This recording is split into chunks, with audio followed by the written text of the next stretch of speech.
Well, today we are playing one of the biggest games of the season, and obviously, I think it's the last game we are playing in the top six because the top six consists of Spurs, Man City, Liverpool, Arsenal, and Chelsea. And we've managed to only lose one game against Man City, and obviously, today we are playing against Chelsea, obviously, summing it up all at once. And that really gives us that really gives us a privilege of really seeing other teams that have not yet played all of them, see how they're going to perform as they play against these teams. The teams like Man City has not yet played Liverpool, they've not yet played Chelsea, they've not yet played Tottenham Hotspur, meaning that they have 3 games of the top 6 teams they have to play. When you look at Arsenal, they've played Manchester United, they've played Liverpool, they've played Spurs, they are left with Man City and Chelsea. You get? When you look at Chelsea, they've only played Spurs. They're left with Manchester United, Man City, Liverpool, and Arsenal. So it shows you that things are really going to go ahead and really change a lot as far as this table is concerned, because the top 6 battle is continuing to go on and really shine left, right, and center onto this channel. So today we are really going to let you know about our last story of the day, as Manchester United players want Ronaldo out. And obviously, who is getting us this story? Obviously, Samuel Lucas from the Manchester Evening News, the correspondent of United at the Manchester Evening News. Now, Rock and David is my name. Smash the like button, comment, and share. If at all you're watching us for the very first time, endeavor to subscribe to this channel so as not to miss out on stories that we do upload in here on a daily. So lots of things are really happening down in Manchester, and obviously it looks like things are not going to get more juicier than you guys think, because it looks like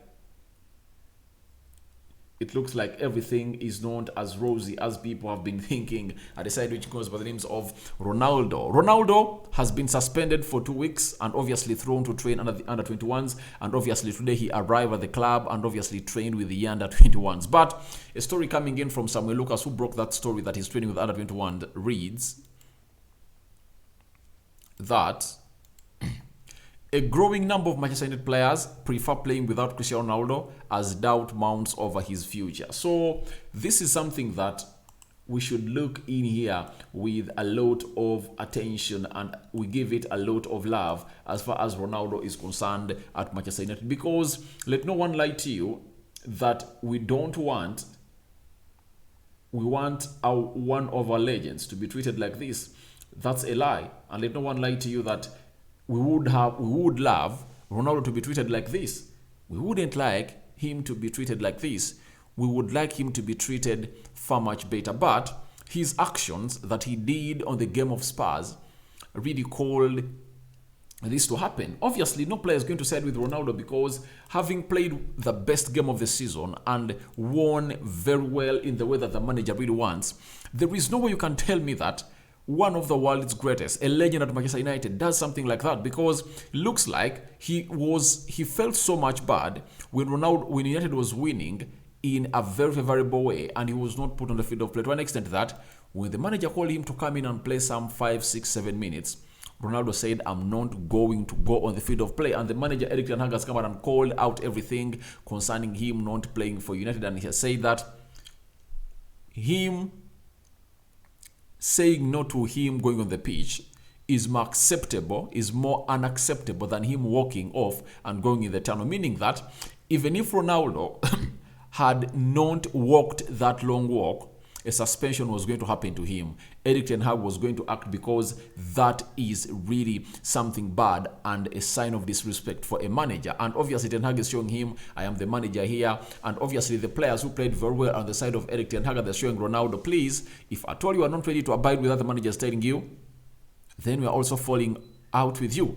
That is it. And Samuel Lucas is telling us that that's the situation happening at Manchester United. Now, sources say there is a greater togetherness in the squad this season after the departure of certain players, and do not expect that to be compromised by the Ronaldo's transgression. So, to me, I believe what Ten Hag has really gone ahead to do is that he has really gotten these players back to their senses, and obviously they no longer believe in single players and really believing in cliques after after trimming the wings of Harry Maguire and trimming the wings of Cristiano Ronaldo totally, those two egos are really out. When they talk about other players that we are really so much influential in that dressing room, the big man was Paul Ebide Pogba. Paul Ebide Pogba was seen by most of the players at Manchester United as a king in that dressing room. That's why he cocooned players, and they really turned against Jose Mourinho, and Pogba went to Ed Woodward, and Ed Woodward sacked Mourinho because of Paul Ebide Pogba. So that is something that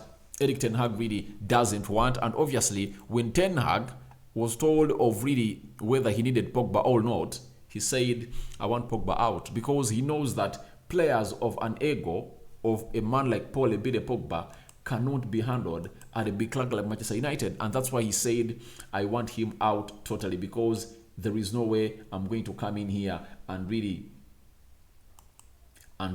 see him at a level of really being one of those players that are really going to be so much stable into my dressing room. But obviously, it is all nice and going all well at Manchester United, and Ronaldo has been almost shown the exit door. And I believe that if at all he does not come out and really put up a proper apology to the club hierarchy, starting from the board to the football director, technical director, to the players and the managing staff, he's not going to get to that tough again. He has to go on and throw in apology. And the moment Ten Hag achieves that, and Ronaldo puts in an apology that is official in the dressing room, obviously he would have really won every player. Because every player who is at Manchester United really feared a man who goes by the names of Harry Maguire. He was untouchable. You get? Harry Maguire was a big influence at the club to an extent that he led to the dropping of De Gea to Dean Henderson starting the games of United. You remember that very well, because he went ahead and told the manager that I have miscommunication with David De Gea. That's why he performed very badly. You get? David De Gea doesn't understand English, and Dean Henderson is really good at English, and we can easily organize our defense better with Dean Henderson than David De Gea. David De Gea, when he went to see how his wife really gave birth, when he returned, he started to play into the UEFA Europa League. You know that very well. So it shows you how bad and how big influential Harry Maguire was, but he has been trimmed, and every player now knows, oh, if the manager can bench Harry Maguire. And then Ronaldo, one of the greatest that everyone thought that he's undroppable, and obviously he was dropped, and obviously after being dropped, that is Cristiano Ronaldo, everyone knows that everything is possible under Erik Ten Hag. So I believe Ten Hag is winning over, and I believe he's going to go ahead and really score another win against Ronaldo by really making him apologize and eat the humble pie at or in the dressing room at the players of United. So Ronaldo is really having one of the toughest times at Manchester United, and obviously it has been confirmed by Samuel Lucas that Cristiano Ronaldo has been fined a 2 weeks of salary. You see, certain things happen to us and we regret later. You get? In our culture, I have a saying that you first hit your toe and then you jump. Yet if at all you had jumped earlier and not knocked that stone or knocked your toe, you wouldn't have really hurt your toe. So Ronaldo hit his leg before he jumped. I believe where he is, he's going out to regret why he did this. He is in regression. People cannot admit it, but Ronaldo is regretting why he went ahead and really did this. He's regretting why he went ahead and really turned against a manager who really wanted him to go on and play. And now, just those 5 minutes have costed him close to £1 million. That is a lot of money. It's a lot of money, and it's tarnishing the reputation he has built for so long. And remember, he's one of the players that have been called professionals, but in his late days of playing football, he's tinting his name. You get? He's really turning it around into a dirty name. So I believe 2 weeks of no salary are really going to put Ronaldo in shape. If at all he doesn't, then he'll go ahead and really not get any salary at Manchester United, because he won't be playing, and obviously the club will continue to fine him. As you remember what Anthony, who is at Manchester United, went through at Ajax. They fined him 50,000 euros per week every week he never played for Ajax and never turned up for training. So Ronaldo, 2 weeks salary turned off. I believe he's going to be out for 2 weeks. That's it. But he's back at Carrington training with the under-21s and the fitness coach of Manchester United. So after Ronaldo, we have some good story coming in from the European lad, and he has quoted what we call the Chris Watts, that is the CWO consultancy. They make a change, never say nothing is impossible, and they think positive. We are being told that last week, Manchester United have approached Edwin van der Sar to become their director of football. They believe he did a great job for Ajax and has really evolved in his role as a director of football. Now, when you look at what Ajax has transformed into and how Erik ten Hag was able to be successful at Ajax, all of that sends down it to a name of a man who goes by the names of Edwin van der Sar. He's the man that really worked hand in hand with him, and I believe Ten Hag believes that if at all they really get him one person at the helm of Ajax and they bring him at Old Trafford, obviously he's really going to turn around things. But the big question is, will Van der Sar come in through and do the needful and really talk to Manchester United and accept to come? Because we've been told again that United are very satisfied with Erik ten Hag, and Anthony is also doing a very good job. After the coach and players, United is now also starting to pull on Ajax board Van der Sar in there for you. And trust me, if United wants Van der Sar, they're really going to get him, because I believe he has done it all at Ajax. But my only worry for Van der Sar not to really come in at this exact time is, where is he leaving Ajax?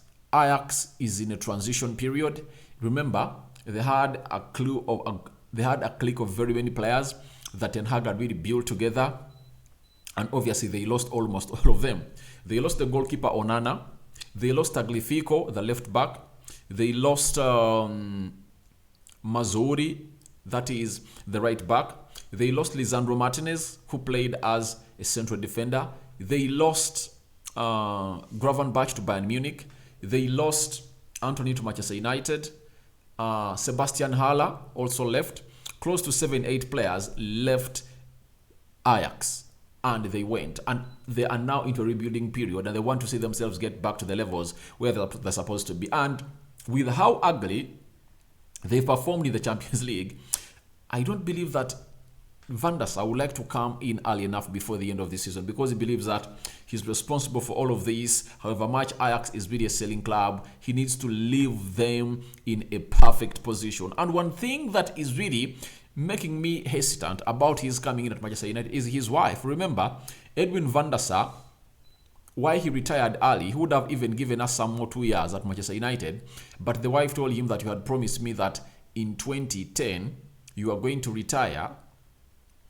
I think it was 2011 that you're going to retire and we start to stay together, or return to stay in Netherlands, our homeland. Because you see, women are so much impactful on decisions taken by their husbands. That's it.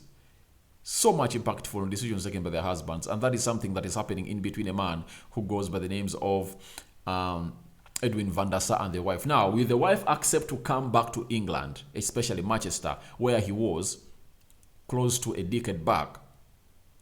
That is the big question, because a decision to be made by Edwin van der Sar is really going to be huge. And remember, at Ajax, he's the CEO, he's like the big man, and at United, we come to accept to work under people like Richard Arnold. And where does it leave people like Darren Fletcher and Joe Mota acting as the football director?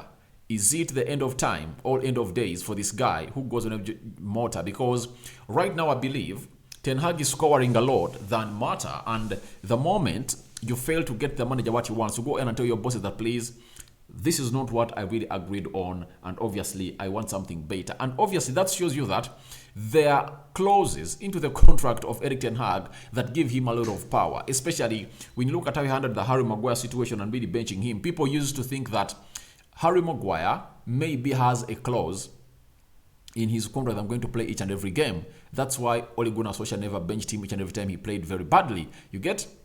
So the same applies to Rangnick. Whenever Harry Maguire was fit, was a fit of play, but Ten Hag comes in through. He says that does not work, and this is when we admit that that clause was not there. It was just favoritism at the club, and the second situation of Ronaldo. So the way he has handled these two situations, obviously he has gone ahead to really show to us that he is the boss and is the main man in charge of this club. But I believe that only that thought of thinking of a person like Edwin van der Sar is something important. Maybe they can go in for Paul Mitchell and any other famous person who is good as a director of football in this game of football right now, as things are really going in as a channel.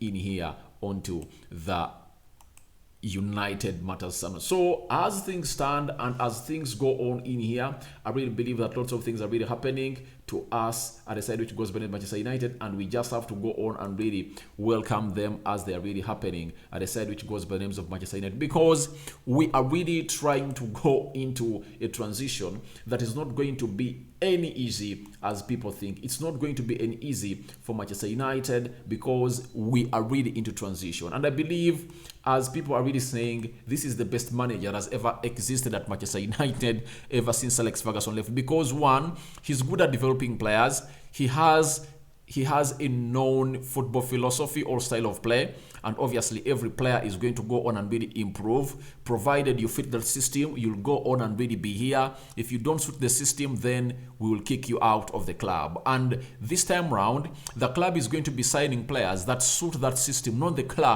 players that the CEO wanted, especially Ed Woodward. There are very many players that we have brought at Manchester United because Ed Woodward wanted them to be at Manchester United.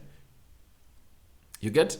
But Erik Ten Hag will only need a player that he believes suits his suits his style of play, and obviously that's going to be better, meaning that we are not going to sign aimlessly as we've always been doing. So that is another positive coming in at Manchester United and hitting people like Joe Matahard and Ed Woodward, and I believe we are really going to be loving this. So guys, tell me what you think about Man United players wanting Ronaldo out, and secondly, United approaching Edwin van der Sar to become their director of football. Do you think it's end of days for John Mota? Obviously, Erik Ten Hag is not really impressed with him because he really spent a lot of time negotiating a deal that was not going to happen, and they took long to shift to bring in signings. That's why we went ahead to spend close to 160 million pounds on two players, that is Casemiro and Anthony, meaning that we spent close to 60 million pounds more, the amount of money that would have used to bring in people like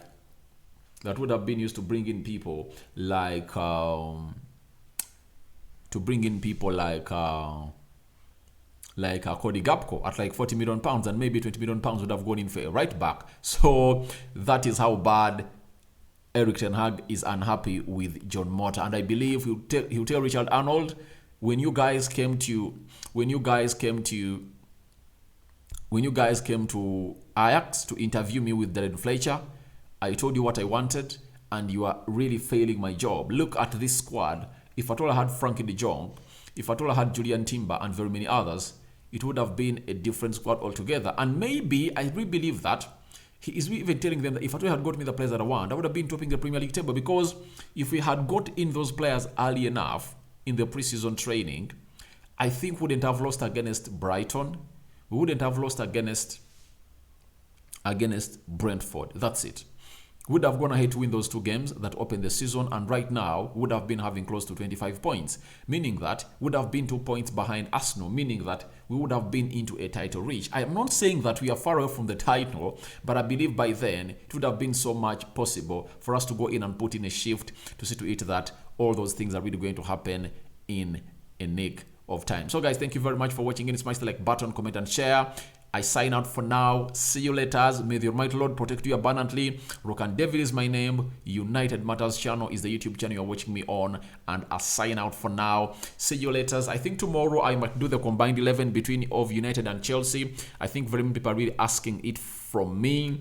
And I believe there is going to be a very huge debate over this. who is who in this combined 11. You can go into the comment section and tell me what you think about what is your combined 11 is between Manchester United and Chelsea. I'm out.